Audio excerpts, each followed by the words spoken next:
KCBC മദ്യവിരുദ്ധ സംസ്ഥാന സമിതിയുടെ അർദ്ധവാർഷിക സമ്മേളനത്തിൻ്റെ കാഴ്ചകളിലേക്ക് അതിൻ്റെ രണ്ടാം ഭാഗം നമുക്ക് കാണാം.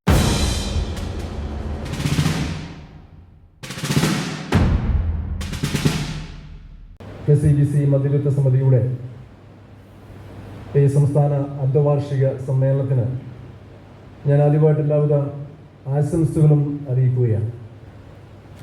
എനിക്ക് തോന്നുന്നത് ഇത്തരത്തിലുള്ള ഒരു അർദ്ധവാർഷിക സമ്മേളനം എന്ന പേരിൽ 3-4 വർഷത്തിന് ശേഷമായിരിക്കാം നടക്കുന്നതെന്ന് എനിക്ക് തോന്നുന്നു. നമ്മൾ മുൻകാലങ്ങളിൽ അർദ്ധവാർഷിക സമ്മേളനവും വാർഷിക സമ്മേളനവും ഒക്കെ വളരെ ഭംഗിയായിട്ട് ക്രമീകരിക്കാറുണ്ടായിരുന്നു. എന്നാൽ നമ്മുടെ അരീകലക്ഷൻ സൂചിപ്പിച്ചതുപോലെ കോവിഡ് പോലുള്ള പകർച്ചവ്യാധിയുടെ അടിസ്ഥാനത്തിൽ അതുപോലുള്ള പല മീറ്റിങ്ങുകളും നമുക്ക് ഒഴിവാക്കേണ്ടതായിട്ട് വന്നു. ഇന്നത്തെ ഈ അർദ്ധവാർഷിക സമ്മേളനം വിളിച്ചു ചേർത്തിരിക്കുന്നതിൻ്റെ പ്രധാന ഉദ്ദേശം എന്ന് പറയുന്നത് കോട്ടയത്ത് നടക്കുന്ന KCBC മദ്യവിരുദ്ധ സമിതിയുടെ സംസ്ഥാന സമ്മേളനവും യുവജന സമ്മേളനവും അതിഗംഭീരമാക്കി തീർക്കുക എന്ന പ്രത്യേക ലക്ഷ്യം വെച്ചാണ്. അതുകൊണ്ടാണ് ഇതൊരു പ്രധാനപ്പെട്ട മുഖ്യ അജണ്ട ഇത് മാത്രമായിട്ട് മുമ്പോട്ട് നീങ്ങുന്നത്. എന്നിരുന്നാലും അഭിനന്ദ ചെയർമാൻ ഇടപെടുന്ന മറ്റു വിഷയങ്ങളിലേക്കും നമുക്ക് ഇതിനെ തുടർന്ന് കടക്കാവുന്നതുമാണ്. ഇവിടെ നമ്മുടെ ചെയർമാൻ പിതാവ് അല്ലെങ്കിൽ അരിക്കലക്ഷനൊക്കെ സൂചിപ്പിച്ചതുപോലെ KCBC മദ്യവിരുദ്ധ സമിതിയുടെ പ്രൗഢി നമ്മൾ വീണ്ടും തിരിച്ച് കൊണ്ടുവരാനുള്ള ഒരു ശ്രമത്തിലാണ്. നമ്മുടെ ഒട്ട് രൂപതകളും തന്നെ സജീവമായിക്കൊണ്ടിരിക്കുന്നു എന്നറിയുന്നതിൽ സന്തോഷമുണ്ട്.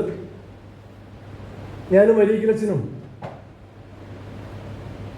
പല തവണയായിട്ട് നമ്മുടെ രൂപതയുടെ ഡയറക്ടർമാരെയും രൂപത ഭാരവാഹികളെയും ബന്ധപ്പെട്ടിട്ടുണ്ട്. ഞാൻ അരീകലച്ചൻ ഒരു വാക്ക് കൊടുത്തു വച്ചാൽ ഇവിടെ 100 കസേര ഇട്ടു, 100 കസേരയിൽ നിറയുന്നുണ്ട്. ഏതായാലും ഒരു 8-10 കസേരകൾ കൂടിയേ ഇവിടെ നിറയാനുള്ളൂ. അതും ഒരു 11-11:30 നിറയുമെന്ന് എനിക്ക് ഉറപ്പുണ്ട്. കാരണം 3 തവണ ഞാൻ രൂപതയിലെ ഡയറക്ടർമാരെയും പ്രസിഡന്റുമാരെയും ഒരുപോലെ ബന്ധപ്പെട്ടതാണ്. അച്ഛൻ ബന്ധപ്പെട്ട പോലെ തന്നെ ഉള്ള ചില ബുദ്ധിമുട്ടുകൾ നേരിട്ടുണ്ട്. ചില സ്ഥലങ്ങളിൽ വിളിക്കുമ്പോൾ അത് ഞാനല്ല ഇപ്പോൾ ഡയറക്ടർ, മറ്റൊരാളാണെന്ന് പറഞ്ഞ് അവരുടെ നമ്പർ വരുമ്പോൾ അവരും പറയുന്നുണ്ട് ഞാനല്ല, ഇപ്പോൾ ആരാന്ന് എനിക്കറിയില്ല എന്ന് പറയുന്ന അവസ്ഥകൾ ഉണ്ടായിട്ടുണ്ട്. അതൊക്കെ നമുക്ക് മാറ്റിയെടുക്കാം.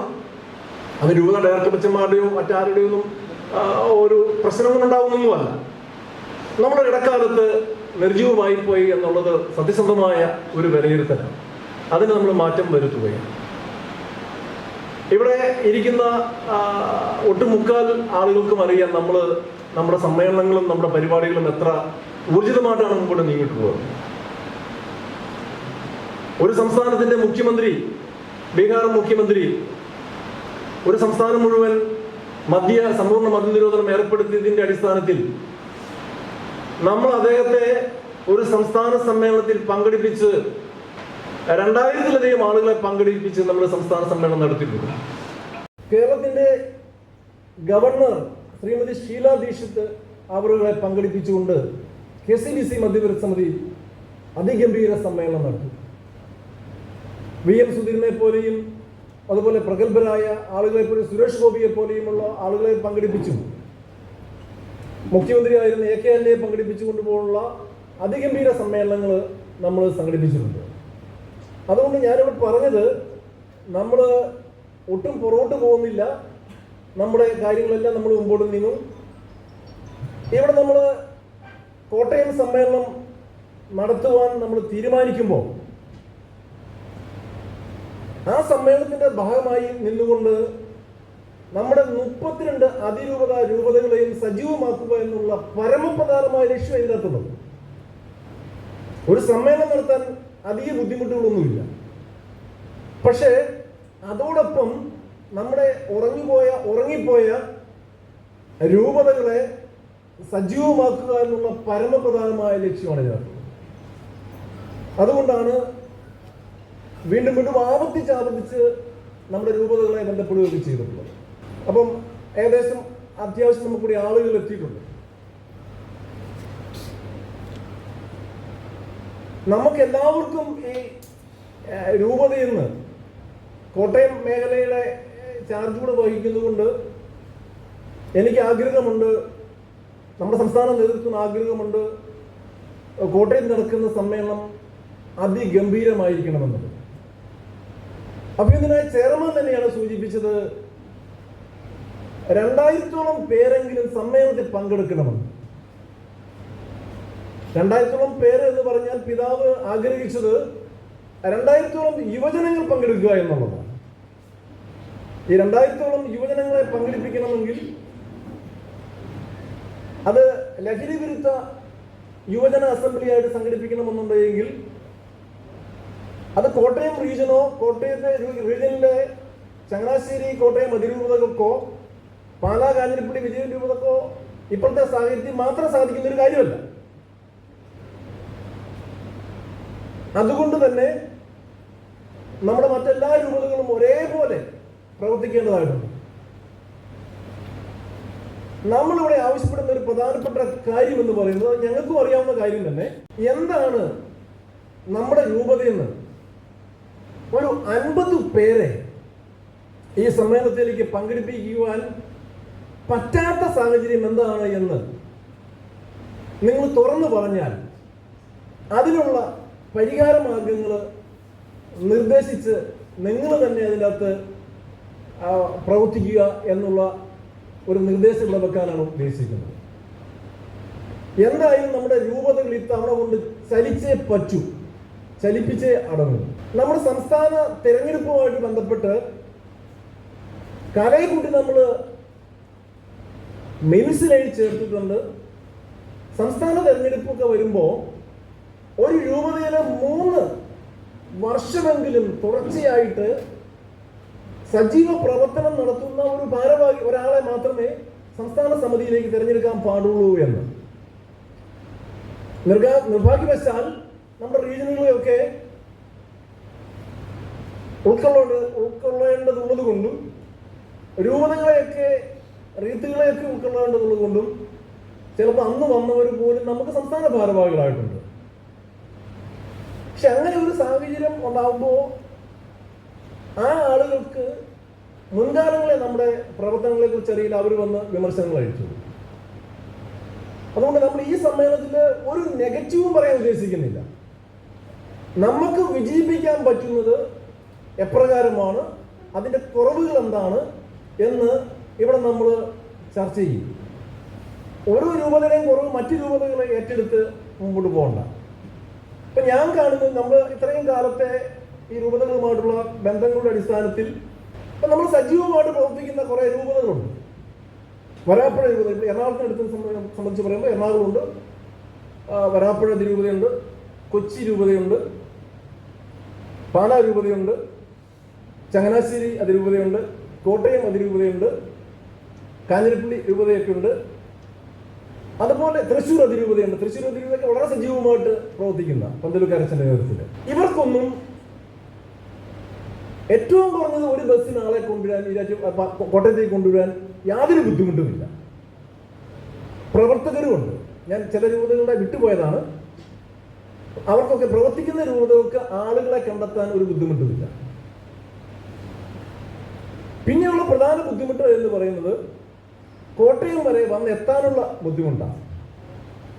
ആ വന്നെത്താനുള്ള ബുദ്ധിമുട്ട് എന്ന് പറയുന്നത് പ്രധാനമായിട്ടും സാമ്പത്തികത്തിൻ്റെ ബുദ്ധിമുട്ടാണ്. ഞാൻ ബന്ധപ്പെട്ട രൂപതകളിൽ നിന്നൊക്കെ എനിക്ക് കിട്ടുന്ന റിപ്പോർട്ട്. നമ്മുടെ സെക്രട്ടേറിയറ്റ്സിന് രൂപതകൾക്ക് രൂപതയുടെ ഭാരവാഹികളെ പറഞ്ഞയക്കണമെന്ന് പറഞ്ഞ് കത്തയക്കുമ്പോൾ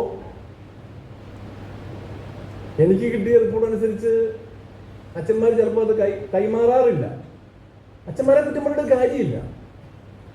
അച്ഛന്മാർക്ക് കിട്ടുന്ന ശമ്പളം ഉപയോഗിച്ച് അവിടുത്തെ ഭാരവാഹികളെ നമ്മുടെ സമ്മേളനത്തിനും മീറ്റിങ്ങുകൾക്കും വിടാനാണ് എങ്കിൽ എല്ലാ സംഘടനകൾക്കും വിടേണ്ടതായിട്ട് വരും. അപ്പം പ്രധാനമായിട്ടും അവിടുത്തെ ഒരു പോരായ്മ എന്ന് പറയുന്നത് സാമ്പത്തികം എന്ന് പറയുന്ന വിഷയം. അതെങ്ങനെ കണ്ടെത്താം എന്നുള്ളതാണ്. അത് യാതൊരു കാരണവശാലും സംസ്ഥാന സമിതിയുടെ ഫണ്ട് എടുത്ത് നിങ്ങൾക്ക് നൽകാൻ ഉദ്ദേശിക്കുന്നില്ല. അതിനുള്ള ഫണ്ട് ഇല്ലതാണ്. അപ്പം പിന്നെ എന്തായിരിക്കും മാർഗം? അത് കണ്ടെത്തണമെങ്കിൽ നമ്മുടെ രൂപതയിൽ നമുക്ക് പ്രവർത്തനങ്ങൾ ഉണ്ടാവണം. ഒരു വ്യക്തിയെങ്കിലും സജീവമായിട്ട് ഡയറക്ടറേഷനോട് ചേർന്ന് ഒരു അൽമായനെങ്കിലും ഡയറക്ടറേഷനോട് ചേർന്ന് പ്രവർത്തിച്ചാൽ നമുക്ക് അവിടെ നമ്മൾ പ്രവർത്തിക്കുന്നുണ്ടെന്നൊരു ധാരണ ആ രൂപതയിൽ ആ പ്രദേശത്ത് ഉണ്ടാക്കിയെടുത്തിട്ടുണ്ടെങ്കിൽ, ഉണ്ടാക്കാൻ സാധിച്ചാൽ നമുക്കവിടെ സാമ്പത്തികം ലഭിക്കാൻ ഒരു ബുദ്ധിമുട്ടുമില്ല. ഞങ്ങൾക്ക് പാലായിൽ സംഘടനാ പ്രവർത്തനത്തിന് മാതൃക പറയുന്നത്, പാലായുടെ വിളിക്ക് പറയുന്നതല്ല. അവിടെ നമുക്ക് സൺഡേ കളക്ഷൻ ഉണ്ട്. 3-4 ലക്ഷം രൂപയിലധികം സൺഡേ കളക്ഷൻ വരും. പക്ഷെ അതെല്ലാ രൂപതകളിലുണ്ട് ഇല്ല. എന്നാൽ അതിനും അപ്പുറത്തുള്ള പ്രവർത്തനങ്ങളിലേക്ക് ഫണ്ട് ആവശ്യമായിട്ട് വരുമ്പോൾ എല്ലാ ഗവൺമെന്റുകൾക്കും എല്ലാ കോൺഗ്രിഗേഷൻസിനും സോഷ്യൽ ഫണ്ട് ഉണ്ട്. നമ്മൾ പ്രവർത്തിക്കുന്നുണ്ടെങ്കിൽ ആ ഫണ്ട് വാങ്ങിയെടുക്കാൻ ലോക്കൽ ഗവൺമെന്റുകളിൽ നിന്ന് എല്ലാ പള്ളിക്കും ഒന്നിലധികം ഗവൺമെന്റുകളുണ്ട്. അവരുടെ സോഷ്യൽ ഫണ്ട് മേടിച്ചെടുക്കാൻ ഒരു ബുദ്ധിമുട്ടുമില്ല. പക്ഷേ നമ്മൾ പ്രവർത്തനമായിട്ട് നിലനിർത്തണം. അതുകൊണ്ട് അങ്ങനെയുള്ള സാമ്പത്തികം നമ്മൾ കളക്ട് ചെയ്തേ മതിയാവും. പക്ഷെ ഒരു പക്ഷേ എനിക്ക് തോന്നുന്നത് ഇപ്പം പെട്ടെന്ന് നിങ്ങൾ ഇറങ്ങിയാൽ രൂപതര പരിപാടിയാണ് അല്ലെ സംസ്ഥാനത്തെ പരിപാടി എന്ന് പറഞ്ഞ് ഇറങ്ങിയാൽ നിങ്ങളിലേക്ക് ആ ഫണ്ട് കണ്ടെത്താൻ ബുദ്ധിമുട്ടുണ്ടാവും.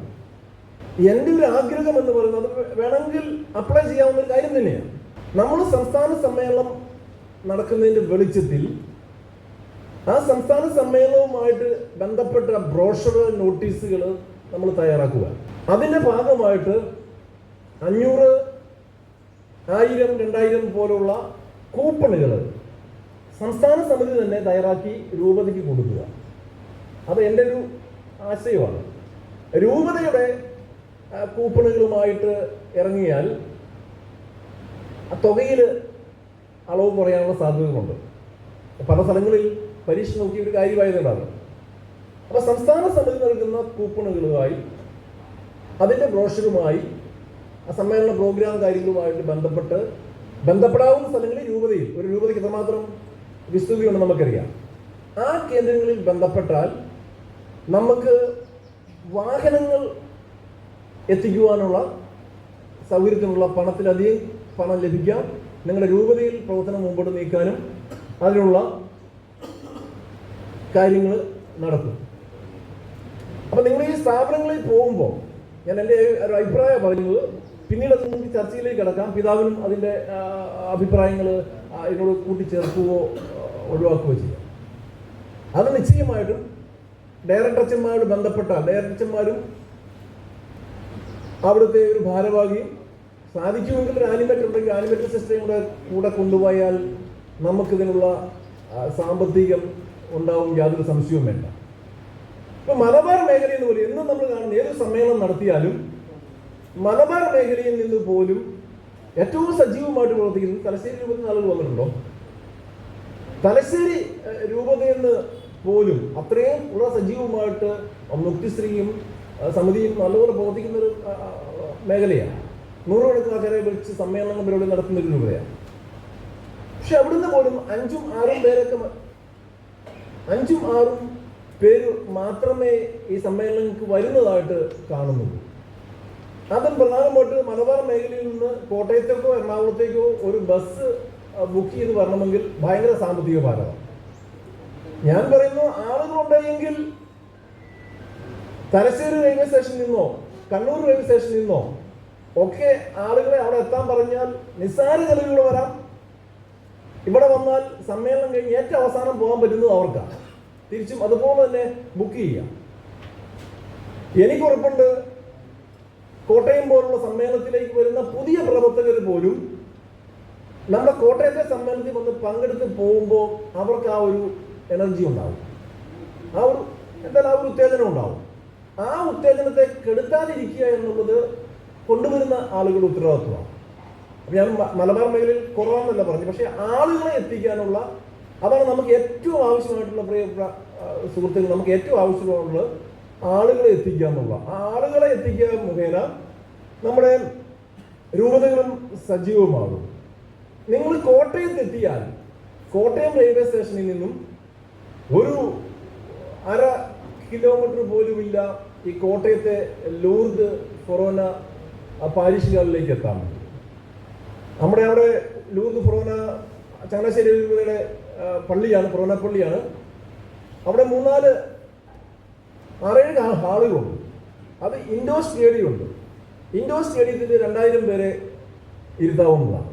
ആൾ കൂടിയാൽ നമ്മൾ സമ്മേളനം അങ്ങോട്ട് മാറ്റും. ഇനി അതുമല്ല, ആള് കുറയുന്നു എന്ന് കണ്ടാൽ 1500 പേരുള്ള ഒരു സൗകര്യം, സ്റ്റേജ് ഉൾപ്പെടെയുള്ള സൗകര്യമുണ്ട്. അത് നമ്മൾ ബുക്ക് ചെയ്ത് വെച്ചിരിക്കുക. എന്നതാണ് നമ്മൾ 2000 എന്നുള്ള ടാർഗറ്റ് ഇട്ട് തന്നെ നമ്മൾ മുമ്പോട്ട് നീങ്ങുകയാണ്. ഇതെനിക്ക് തോന്നുന്ന യുവജനങ്ങളെ പങ്കെടുപ്പിക്കുകയാണ് ഏറ്റവും ദുഷ്കരമായ ഒരു കാര്യം. നിങ്ങൾക്ക് ഫ്രഷ് ആവാനുള്ള സൗകര്യം, നിങ്ങൾക്ക് ബ്രേക്ക്ഫാസ്റ്റ് കഴിക്കാനുള്ള സൗകര്യം, ഉച്ചഭക്ഷണം നമ്മൾ കൊടുക്കുന്നു. വൈകിട്ട് നിങ്ങൾ പോകുന്നിടം വരെ നിങ്ങളുടെ കാര്യം ഞങ്ങൾ ഏറ്റു. നിങ്ങൾ ആളുകളെ എത്തിക്കുക എന്നുള്ളതാണ് ഇതിനകത്ത് പ്രധാനം. പിന്നെ നിങ്ങൾക്ക് വേറെ ചിലവ് വരാനുള്ള സാധ്യതയില്ല. ഭക്ഷണമായിട്ട് നിങ്ങൾ രാത്രി മലബാർ മേഖലയിലെ ആണ് ആദ്യം ഉദ്ദേശിച്ച് ഞാൻ പറയുന്നത്. മലബാർ മേഖലയിൽ ആദ്യം രാത്രി കയറി കഴിഞ്ഞാൽ പിന്നെ നിങ്ങൾ രാവിലെ വെളുപ്പിനെ വരുള്ളൂ. അതുകൊണ്ട് വേറെ ചിലവുകളൊന്നുമില്ല. നിസ്സാര ചാർജിന് ഒരു 50 പേരെ തലശ്ശേരിക്കാരും മാനന്തവാടിക്കാരും എല്ലാം കൂടിയല്ല, മാനന്തവാടിക്കാരും താമരശ്ശേരി കോഴിക്കോടും അനിയക്കപ്പ് ഇതിൻ്റെ സ്ഥാപകനാണ്. അപ്പം കോഴിക്കോടും കണ്ണൂരും ഉൾപ്പെടെയുള്ള അത് നമ്മൾ ഒരു ടാർഗറ്റും കൊടുക്കുക, 50 പേരെ ട്രെയിനിൽ എത്തിക്കുക. അതിനുള്ള സാമ്പത്തികം എത്തിക്കാനുള്ള സംവിധാനത്തിൻ്റെ കാര്യങ്ങൾ ഞാൻ ആദ്യം സൂചിപ്പിച്ചു. അവിടെ വന്ന് എത്തിക്കഴിഞ്ഞാൽ നമ്മൾ അതിനുള്ള സാഹചര്യങ്ങളെല്ലാം ഉണ്ടാക്കും. ആത്മാവേ ശക്തി പകർന്നിടണേ, പരിശുദ്ധാത്മാവേ ശക്തി പകർന്നിടണേ, അവിടുത്തെ ബലം ഞങ്ങൾക്ക് ആവശ്യമെന്ന് കർത്താവേ നീ അറിയുന്നു. അവിടുത്തെ ബലം ഞങ്ങൾക്ക് ആവശ്യമെന്ന് കർത്താവേ നീ അറിയുന്നു. പരിശുദ്ധാത്മാവേ ശക്തി പകർന്നിടണേ. Thank you. ഇവിടെ പ്രസാദ് ഈ സംസ്ഥാന സമ്മേളനത്തോടനുബന്ധിച്ച് രൂപതകൾക്ക് ഈ പരിപാടിയിൽ പങ്കെടുക്കുവാൻ ഉള്ള സാമ്പത്തിക ബുദ്ധിമുട്ടിനെ കുറിച്ച് പറയുകയുണ്ടായി. എനിക്ക് തോന്നുന്ന പിതാവിനറിയാം, നമ്മൾ ഈ മദ്യ ലഹരി വിരുദ്ധ പ്രവർത്തനത്തിനുള്ളൊരു ഫണ്ട് ഒരു കൊല്ലം നമ്മൾ രൂപതകളിൽ പള്ളികളിൽ ശേഖരിക്കുന്നുണ്ട്.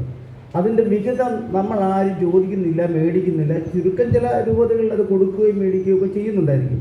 അത് കർശനമായിട്ട് നമ്മൾ പ്രോഗ്രാം ഇട്ട് കഴിയുമ്പോൾ നമുക്ക് കിട്ടും. ഞങ്ങൾ ചങ്ങനാശ്ശേരിയിൽ അങ്ങനെയാണ് ചെയ്യുന്നത്. പിന്നെ മറ്റൊരു കാര്യം പറഞ്ഞ് നമ്മൾ ആളുകളെ പങ്കെടുപ്പിക്കുന്ന കാര്യത്തെക്കുറിച്ച് പറഞ്ഞു. അത് പിതാവ് ചോദിച്ചാൽ കുറച്ച് സ്ഥാപനങ്ങൾ കിട്ടും. ഞാനത് പറഞ്ഞുതരാം.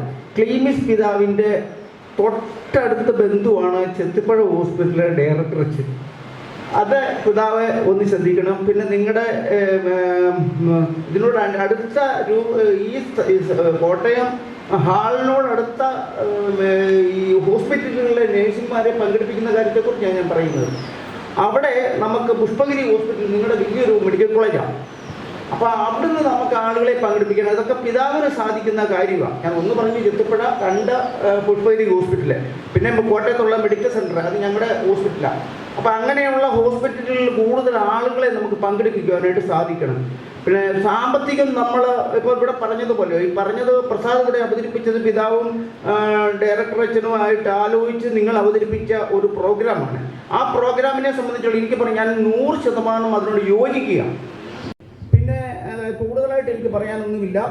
നമ്മളെ സമ്മേളനത്തിന് അവിടെ ഞങ്ങളുടെ രൂപത ആസ്ഥാനം, ഞങ്ങളുടെ രൂപതയും അതുപോലെ തന്നെ കോട്ടയം രൂപതയും വിജയപുരം രൂപതയും എല്ലാം കോട്ടയം ആസ്ഥാനമായിട്ടാണ് പ്രവർത്തിക്കുന്നത്. അപ്പോൾ ഞങ്ങളുടെ എല്ലാവരുടെയും സഹകരണം ഉണ്ടാവും. ഇത് പരിപാടി വിജയിപ്പിക്കുന്നതിന് വേണ്ടി ഉണ്ടാവുമെന്ന് ഞാൻ ഉറപ്പ് തന്നുകൊണ്ട് നിർത്തുന്നു. നന്ദി, നമസ്കാരം. പ്രസാദ് വളരെ മനോഹരമായിട്ട് അത് എക്സ്പ്ലെയിൻ ചെയ്തു. അദ്ദേഹം വളരെ ദീർഘവീക്ഷണത്തോടു കൂടി സ്റ്റഡി ചെയ്ത് അദ്ദേഹം അവതരിപ്പിച്ചു. ഞങ്ങൾ തൃശ്ശൂർ അതിരൂപത ഈ സമ്മേളനത്തെക്കുറിച്ച് ഉടനെ മീറ്റിംഗ് വിളിച്ചു കൂട്ടി ഇത് അവതരിപ്പിക്കുകയും ഞങ്ങളുടെ ഡയറക്ടർ ദേവസി പന്തലുകാരൻ അത് വളരെ വേണ്ട വിധം ചെയ്യുകയും ഒരു ബസ് ഫുള്ളായിട്ട് കൊണ്ടുവരാൻ ഞങ്ങൾ ഓക്കെയാണ്. കൂടുകയാണെങ്കിൽ കൈയടിക്കുക. ഇത്രമാത്രം പറഞ്ഞുകൊണ്ട് എൻ്റെ വാക്കുകൾ ഉപസംഹരിക്കുന്നു. ജയ് പദ്യോദയ സമിതി. Thank you. എല്ലാവർക്കും ഈശോഭിഷേകം സ്വീകരിക്കട്ടെ. എൻ്റെ പേര് എഡിസൺ, തിരുവനന്തപുരം രൂപതയാണ്. എനിക്ക് പറയാനുള്ള വാർഷികവുമായി ബന്ധപ്പെട്ട് 2-3 ആശയങ്ങൾ കൂടെ അതിൽ ആഡ് ചെയ്യണം എന്നുള്ളൊരാഗ്രഹമാണ്. ഒരു ഹോളിനകത്ത് നടത്തി ഒരു വാർഷികം നടത്തി പോകുന്നതിനേക്കാളും ഇത് നമ്മുടെ എല്ലാ രൂപതകളുടെയും കൊച്ചു കുട്ടികൾ മുതൽ വലിയവരുടെ മനസ്സിൽ ഈ ഒരു ദിവസം ഒരു ചോദ്യചിഹ്നമായി ഉണ്ടായിരിക്കണം. ഫെബ്രുവരി 26 നമ്മുടെ സഭ നടത്തുന്ന മദ്യവിരുദ്ധ ദിനം, അതല്ലെങ്കിൽ മദ്യവിരുദ്ധത്തിൻ്റെ വാർഷിക ആഘോഷമാണെന്ന് വരുത്തി തീർക്കണം. നമ്മുടെയൊക്കെ കാലം കഴിഞ്ഞു വയ്ക്കും. നമ്മളിത് നോക്കിക്കാണേണ്ടത് നമ്മുടെ മതബോധന കുട്ടികളെയും അത് കണക്ക് യുവാക്കളെയാണ്. എൻ്റെ ഒരു ആശയം ഞാൻ ഷെയർ ചെയ്യുന്നത്, നമ്മുടെ സമിതിയുടെ പേരിൽ ഒരു ചെറിയ കൂപ്പൺ അടിച്ചിറക്കുക. ഓരോ മതബോധന കുട്ടികൾക്കും 5 രൂപയുടെ ഒരു കൂപ്പൺ കൊടുക്കുക. അവൻ ആ വീട്ടിൽ നിന്ന് ഒരു 5 രൂപ മേടിച്ചുകൊണ്ട് കളക്ട് ചെയ്ത് വരുമ്പോൾ മതബോധന സമിതിക്ക് ഏറ്റവും വലിയൊരു ഫണ്ട് നമുക്ക് കളക്ട് ചെയ്യാൻ സാധിക്കും. അതിലൂടെ നമുക്ക് നേടിയെടുക്കാൻ സാധിക്കുന്നത്, അവൻ്റെ വീട്ടിൽ പോയി ചോദിക്കുന്ന 5 രൂപ മതബോധന ഈ മദ്യവിരുദ്ധ സമിതിക്ക് വേണ്ടിയാണ്. അവൻ്റെ അച്ഛൻ വെള്ളമടിക്കുന്ന ആളായിരിക്കാം, അമ്മയ്ക്ക് ചിലപ്പോൾ വേറെ എന്തെങ്കിലും പരിപാടികൾ എന്തായിക്കോട്ടെ, അവൻ മേടിച്ചു കൊണ്ടുവരുന്ന അവൻ്റെ വീട്ടിൻ്റെ അതാണ്. ആ ഒരു ഡേറ്റ്, ആ ഒരു കൂപ്പൺ അവൻ പഠിക്കുന്ന മതബോധന ബുക്കിനകത്ത് അവൻ തിരിക്കും. ആ ദിവസം അവൻ ഓർക്കും. അങ്ങനെ ഒരു സംവിധാനം മതബോധന സമിതിയും മതബോധന സമിതിയും മദ്യവിരുദ്ധ സമിതിയും കൂടെ സംബന്ധമായിട്ട് ഒരു തീരുമാനത്തിലെത്തുകയാണെങ്കിൽ ആവശ്യത്തിലേറെ ഫണ്ട് നമുക്ക് ഉണ്ടാക്കാൻ സാധിക്കും. എല്ലാ കുട്ടികളുടെയും എല്ലാ രൂപതകളുടെയും എല്ലാവരുടെയും മനസ്സിൽ ആ ഒരു ചിന്ത, ആ ഒരു ദിവസം മറ്റൊരു ചോദ്യചിഹ്നമേ ഉണ്ടായിരിക്കും. ഇതൊരു നിർദ്ദേശം. രണ്ടാമത്തെ ഒരു കാര്യം, ഫെബ്രുവരി 26 നമ്മൾ പരിപാടി ഇറങ്ങിയത്. ഫെബ്രുവരി 23 ഞായറാഴ്ച കേരളത്തിനകത്തുള്ള കംപ്ലീറ്റ് ദേവാലയത്തിൽ നടക്കുന്ന മാസിന് ഇതിനെക്കുറിച്ചുള്ള പ്രസംഗമായിരിക്കണം, വിശ്വാസമുള്ള പ്രാർത്ഥനയായിരിക്കണം, ആമുഖമായിരിക്കണം. വാർഷികത്തിന് മുന്നോടിയായിട്ടുള്ള വാർഷികം വിജയിപ്പിക്കുന്നതിന് വേണ്ടിയുള്ള നമ്മുടെ ദിവ്യബലിയായിട്ട് എല്ലാ ഇടവകളിലും ഇതിൻ്റെ മാസ് നടക്കണം. ഈ 2 അഭിപ്രായമാണ് എനിക്ക് പറയാനുള്ളത്. ഈശ്വരത്തേക്ക് സ്വീകരിക്കുന്നത്.